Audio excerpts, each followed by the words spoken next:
নিজ হাতে স্ত্রীকে হত্যা করল স্বামী। দুই সন্তানের চোখের সামনেই নির্মমভাবে হত্যা করল স্বামী। স্বামী সাইদুল ইসলাম তার স্ত্রীকে টাকা না দেওয়ায় দুনিয়া থেকে বিদায় করে দিয়েছে।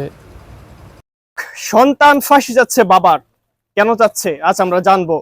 সন্তানের সামনেই 9 বছর একজন শিশু কন্যার সামনেই তার মাকে হত্যা করেছে তার পিতা।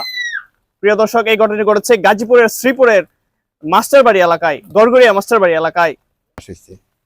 ওই মেয়েটা যে মেয়েরে মারা হয়েছে, তারপর একাই থাকতেছে। ঈদের 15 দিন পরে হইলো ওর জামাই আইছে।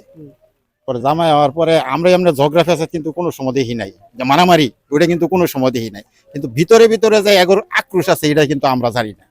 না জানার কারণে এই ঘটনা ঘটছে গতকালকে। কি করছে? ওই ছুরি দিয়ে পার মাইরা হালাইছে একদম। এখন ওই ছেলেটা কোথায়? হয়তো বলা তো। জি। প্রিয় দর্শক, সন্তান অর্থাৎ একজন কন্যা সন্তান তার সামনেই কিন্তু তার মাকে হত্যা করেছে। আমরা এখন এই কন্যা সন্তানের কাছে জানবো যে সে কি দেখেছে এবং কেন মেরেছে। বলো তো, কি দেখেছো? আমি দেখেছিলাম যে আব্বু খালি দিনের সময় তো খালি আব্বু খালি আম্মুর সাথে ঝগড়াঝাটি করতো। 3 দিন ধরে ঝগড়াঝাটি ছিল খালি টাকার লাগে। আব্বা কিন্তু জানতে পারছে যে আম্মু যে বেতন পাইছে, আম্মু কিন্তু টিহা দিবার চাইছিল না, কারণ ঋণ দেখাইয়া গরম দিয়ে আরো একটা টিহাও ছিল না। আর আমাদের খরচ এটার লাগিয়া আম্মা দিতে চাইছিল না, বাদে এটার লাগিয়াই আব্বু আম্মাকে হত্যা করলো। তোমার আব্বু কি নেশা করতো? নেশা টাকার জন্যই এরকম?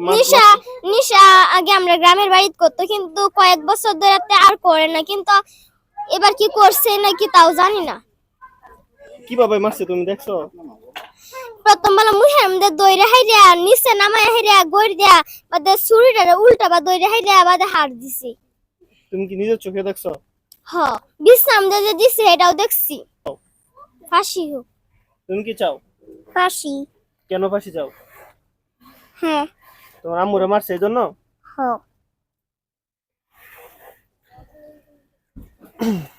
প্রিয় দর্শক, খুবই মর্মান্তিক ভাবে কিন্তু একজন স্বামী একজন স্ত্রীকে মারছে। আমরা ডিবি পুলিশের সাথেও কথা বলেছি, তারা ঘটনাস্থলে এসেছিল এবং লাশ নিয়ে গিয়েছে থানায়। ডিবি পুলিশও জানিয়েছে পারিবারিক কলহের কারণেই তাকে হত্যা করা হয়েছে। দর্শক, এই শিশু অর্থাৎ তার সন্তান যে রয়েছে, তার সন্তানের সাথে কথা বলে আমরা জানতে পেরেছি তার বাবা পূর্বে মাদকাসক্ত ছিল এবং এখানে দোকান বাকির টাকা চেয়েছিল তার মার কাছে। সেই টাকা না দেওয়ায় তার মাকে নির্মমভাবে কুপিয়ে জখম করে ছুরি দিয়ে আঘাত করে তাকে হত্যা করেছে। প্রিয় দর্শক, এতক্ষণ সঙ্গে ছিলাম মোহাম্মদ আলমগীর ইসলাম।